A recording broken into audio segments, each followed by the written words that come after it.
सर्वमंगल मंगल्ये शिवे सर्वार्थ स्वाधिके नारायणे नमस्ते। ओम गंधद्वारादुरादर्शं नित्यपुष्टं करिष्ये। ओम मंगलं भगवान विष्णु मंगलं गरुड़ध्वज।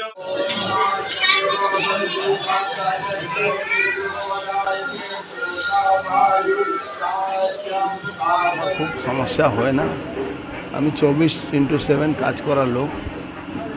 তো ইলেকশনে একটা প্রসেসের মধ্যে সব রামনবমীতে ভগবান শ্রীরাম জন্মদিন আছে। 500 বছরের বনবাসের পরে উনি আবার অযোধ্যাতে বিরাজমান হয়েছেন। এটা আলাদা উল্লাস, মানুষ উচ্ছ্বাসিত আছে, সবাই উপভোগ করবে, এটা আমার আশা আছে। সুষ্ঠু শান্তিপূর্ণ রামনবমী মিছিল বের করা দায়িত্ব ইলেকশন কমিশন আর পুলিশ প্রশাসনে আছে। পুলিশ প্রশাসনের উপরে আমার কোনো ভরসা কোনোদিন আমরা করি না। এই জন্য আমরা ইলেকশন কমিশনকে বলেছি প্যারামিলিটারিকে দিয়ে এই মিছিলগুলোকে সুষ্ঠু শান্তভাবে করা। দেখুন, আমাদের টার্গেট বেঁধে দেওয়া হয়েছে 35টা সিট। আমি আশা করি 28 থেকে 35টা সিটের মধ্যে এখন এই মুহূর্তে আমরা জিতছি নিশ্চিতভাবে। পশ্চিমবাংলা ভারতীয় জনতা পার্টি একটা মেজর সবথেকে বড় স্টেক নিয়ে মানুষের আশীর্বাদ নিয়ে ভুল বোঝাবার চেষ্টা করছে। কিন্তু আপনি দেখেছেন এবার মাইনরিটি ভাইরা মমতা ব্যানার্জির কথা শুনেনি। তাহলে যদি যেদিন এই বিলটা পাস হয়েছিল ওদেরকে এইভাবে উস্কে দেওয়া হয়েছিল, সব দিকে প্রায় 1000 কোটি টাকা সম্পত্তির লস হয়েছিল, সরকারি সম্পত্তি। কিন্তু এবার রুলস লাগু হওয়ার পরে মমতা ব্যানার্জি মুখ্যমন্ত্রীর কথা কেউ শুনেনি, সবাই বুঝে গেছে এখানে কারো নাগরিকতা যাওয়ার ব্যাপার নেই, নাগরিকতা দেওয়ার ব্যাপার আছে। কারোকে ভারতবর্ষে ছাড়ার ব্যাপার নেই, ভারতবর্ষে আনার ব্যাপার আছে। আমার মনে হচ্ছে লড়াই ওখানে নেই, ওখানে লড়াই নেই।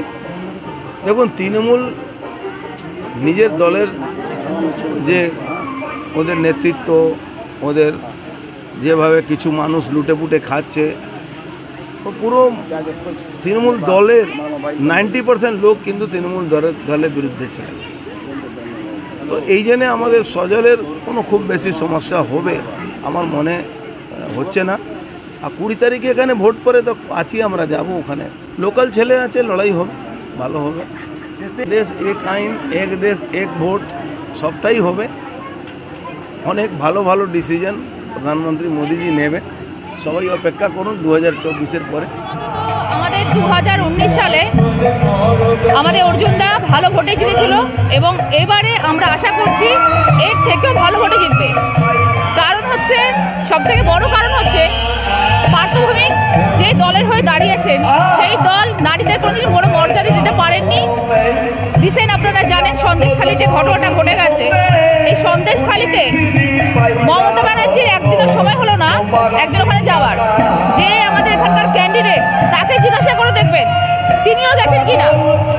তাহলে যারা এই দলের সাথে যুক্ত কোনো মানুষ তাদেরকে সাপোর্ট করে না, তাই তারা ভোট পাবে না।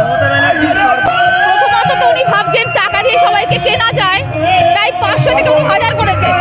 টাকা দিয়ে কেনা যায় না, মানুষ এখন চাকরি চায়, মানুষ রোজগার চায়, শিল্প চায়, যেটা এখনো পর্যন্ত আমাদের সরকার দিতে পারছেন না।